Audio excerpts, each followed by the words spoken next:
YouTubers, it's me, Lego Firefly Solution here, today doing a very special video, the review of the episode The Day of the Doctor, aka the 50th anniversary of Doctor Who. And today I'm going to be discussing the episode and what I thought of it, and we're going to be including some spoilers a bit later. I will let you know when the spoilers are included if you haven't watched the episode, just so I don't spoil it for you, because they were brilliant. And I just want to first off saying this episode was wrote really well by Stephen Moffat. I give thanks to him because it was brilliantly wrote. How John Hurt and David Tennant were included was excellent, and how this all fitted in and explained so much about the Doctor's past and everything. It was excellent. I will applaud him on that. I'm just going to go to the next thing, and that is John Hurt. John Hurt was brilliant as the Doctor. He should have really had his own series or something, because he played an excellent Doctor. At first, when I saw the last episode of Season 7, where obviously he was introducing John Hurt as the Doctor, I was slightly confused. I knew who John Hurt was. I was going to think, oh, how's this going to pan out? You know, what's he going to be like and stuff like that. But I will say, he was brilliant. The little puns he made about, and the little comments he made about what the other two Doctors were doing was really funny, and it made me laugh, and it was brilliant.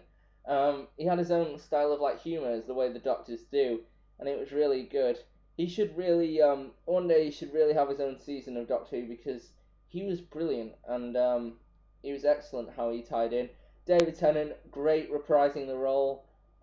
Again, after nearly 4 years of him regenerating, obviously, into Matt Smith, so him leaving Doctor Who, he was brilliant. It was great to see him again, because he is my favourite Doctor. And Matt Smith was really good in this as well. It was really good how mainly David Tennant and Matt Smith, aka the 10th and the 11th, sort of had a connection. A bit more than the John Hurt Doctor, but they just agreed on a load of things and stuff like that. It was dead good. And they sort of have more similar personalities in terms of Doctor likeness than they do with John Hurt, because they're both a bit childish and stuff, and it was brilliant how they were both tied in. The main setting of the episode was really Time War. The whole episode was based around this, and how devastating it was. This is a spoiler alert now, so just letting you know. Skip it maybe about 2 minutes further, just so it doesn't ruin your experience of the episode. Just skip a bit further, just so it doesn't ruin it, because I'm going to be talking about what it's really setting now. Okay, guys. For the unspoiled people who've watched the episode, you'll know it's all based around the Time War and the Daleks destroying Gallifrey and attacking it. And the Doctor's obviously faced with this difficult decision of what to do with Gallifrey. If he destroys it, he saves the universe. If he doesn't, Gallifrey and all the other rest of the universe burns. So he's faced with this impossible choice to destroy his own people or destroy the universe. And it goes to Gallifrey, and it's really it's brilliant. As in, well, it's not exactly brilliant for the Time Lords, but it's really cool because it explains the whole history of the Doctor and how he evolves into this Time War, and how it's been discussed, and how ever since in 2005 when Christopher Eccleston came to the screen, and he talked about the last great Time War, and it was always this thing that surrounded mystery, and how it was oh, so what happened in that Time War? It's always been something that's been quite a mystery, and obviously never been fully explained or expanded. Now it's really explained in this, exactly what happened in the Time War and how it affected the Doctor and made him the character he was, where he didn't want to be talked about it, and then how he was the last, and how it was really emotionally connected, and how you really felt it was really heartaching to see the Doctor faced with this impossible decision. So yeah, the Daleks are in the episode. They're really cool. They're seen attacking it, killing people and stuff like that. So it shows again how menacing they are. So yeah, and the other big monsters in this were in fact the Zygons. Now sadly, I've not been able to watch any episodes from the classic series with the Zygons, but I saw them in the Radio Times when I was like reading like the preview for the Doctor Who 50th, and they looked quite like funny. I thought you couldn't really take them seriously, but never judge a book by its cover, because the Zygons were creepy. I mean, they were brilliant in the episode. They just came out of nowhere. They were so creepy, so menacing, so menace looking. They were just so brilliantly put in, and they obviously wanted um, and had me wanting to hide behind the sofa. Sadly, my sofa's against the wall, so I couldn't do that. But if you want to go and see it in the cinema, that must have been really, brilliant, because there's a point where it just had a close up on this Zygon and it went right in, and it was just like, whoa, it gives Doctor Who that extra ting of like real scariness. Because I thought they'd just be rubbery, funny things that would wave their arms around and try and kill you. But no, they just came out of nowhere, shapeshifted, and it was brilliant. I like how the Doctor, Matt and David, described them as pink things with suckers on them. I found that really funny. Next is going to a bit off the episode, onto the minisode. If you haven't watched this is another spoiler, so again, skip it if you haven't seen the minisode, aka The Night of the Doctor, and it basically has Paul McGann, who was in the 1996 movie of Doctor Who. He hasn't had a series, he only did the movie and this minisode, and it basically, what happens is it shows how he regenerates into John Hurt, and basically how it all ties in, and it all wraps it into a nice little bow tie. And basically what happens is the Doctor's on this ship, and it has this woman on, and she's about to crash into the planet Khan, and basically he's trying to save this woman, but she's refusing to go. And then she finds out he's a Time Lord, and then she's suddenly taken aback and sort of like angry at him, saying that he destroys the universe and stuff like that.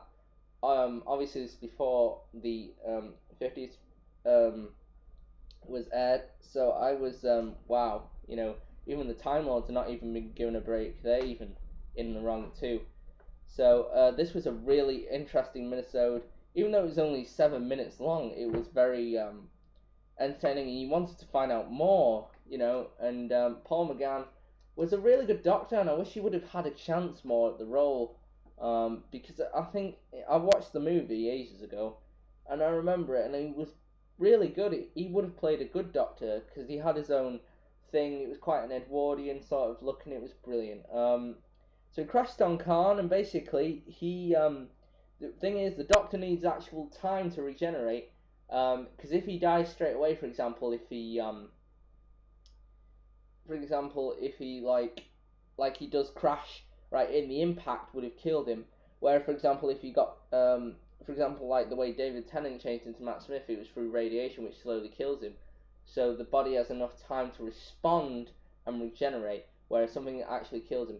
So basically, in the crash, he instantly dies, but the Sisterhood of Khan, which is another thing, they manage, another spoiler, they actually do all the Time Lord stuff and manage time, and they basically give him 4 minutes to live, where he can regenerate into John Hurt, so he has enough time to regenerate, and he regenerates into John Hurt, and he's, because the Time War, he's sick of the Time War, the Doctor, and he wants to fight and defend his people, so he has to be turned into like a warrior sort of character, and he does become the warrior sort of character because he becomes John Hurt, and it's really good. It's really well written, and now it's all tied in, so it's brilliant. Next we're going to move on. Oh yes, another spoiler, another big spoiler. With all the shots, with all the TARDISes, you could see it was dead funny how they included this, because basically, it's funny because all these TARDISes were saving Gallifrey by freezing it in time. It's complicated. I can't exactly remember it myself exactly. They sort of froze it in time with all the TARDISes, and it's funny because the Time Lords were saying, "Oh, look, there's 12 of them." No, 13, and then it had a shot of Peter Capaldi's eyes, and I thought that was excellently put in there, and I was just like, "Oh my God, Peter Capaldi, he's next in line for the Doctor role." So that is going to be really awesome. He's coming in at Christmas. I can't wait because it's all really awesome. It was brilliantly put in there, and it was a nice little thing to sort of indicate. Obviously, we know who he is, and I was thinking, are they going to include him in at some point? Not sure.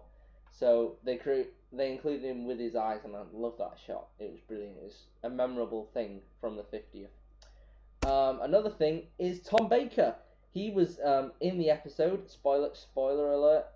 He was in the episode. This is obviously on your right. You're seeing him what he looked like, obviously, in the show. He was the longest running Doctor. He lasted for 7 years. He's the longest running Doctor, and that's what he's like, obviously, now. He's the oldest Doctor Who actor who's still alive. He's 79. And yeah, and it was really. I'm glad they put him in there. I'm glad they put one of the older ones in. Because it really, obviously, it was good that they put them in. Because I was thinking, well, they should kind of put one of them in, Peter Davison, any of them, because obviously it's all. I mean, they had cameos of like obviously the old past stuff when they were moving all the TARDIS stuff around, but they actually had Tom Baker as himself there, and it was really good. And I liked it because I've watched some of Tom Baker's episodes, and he's really good. I like him.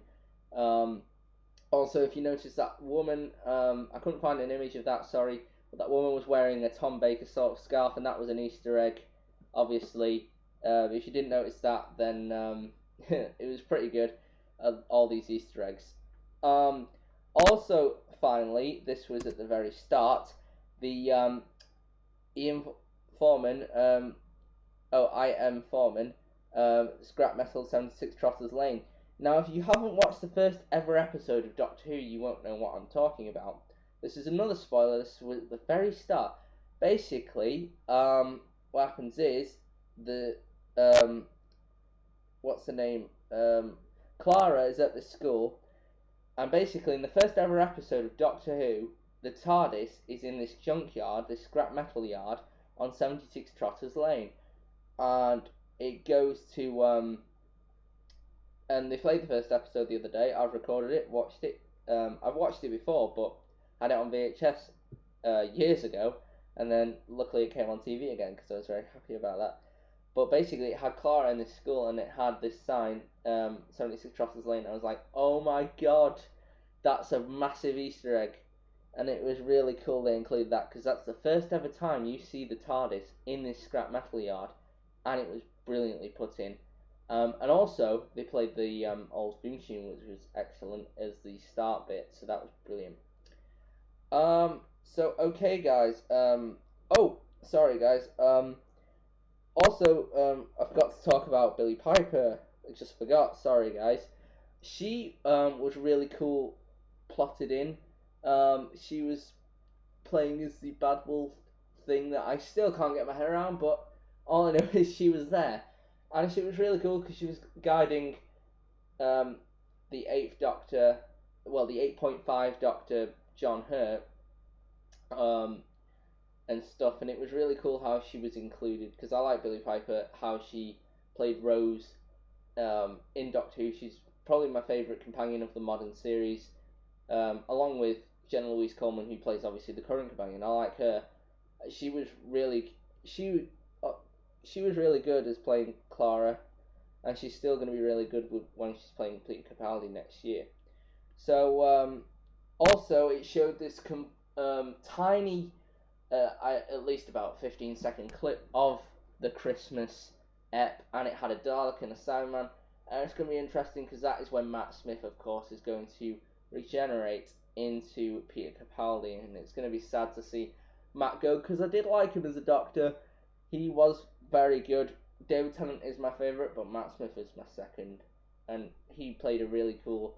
He was a very unique Doctor in his own way. He's quite a completely different from every other Doctor that has been so far. So guys, I hope you like this review of the episode. I just want to say happy birthday, Doctor Who, 50 years of space and time travel. Stephen Moffat, you're a genius at writing.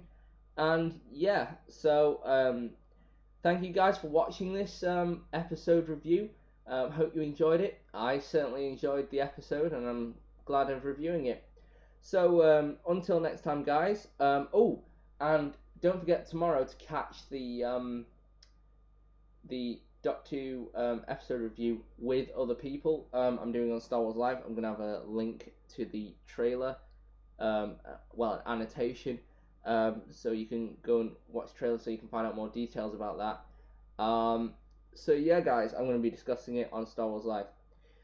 Thank you guys for watching. Join the Legion, subscribe today. This is Lego Fan First Legion signing off. See you later, guys. Bye.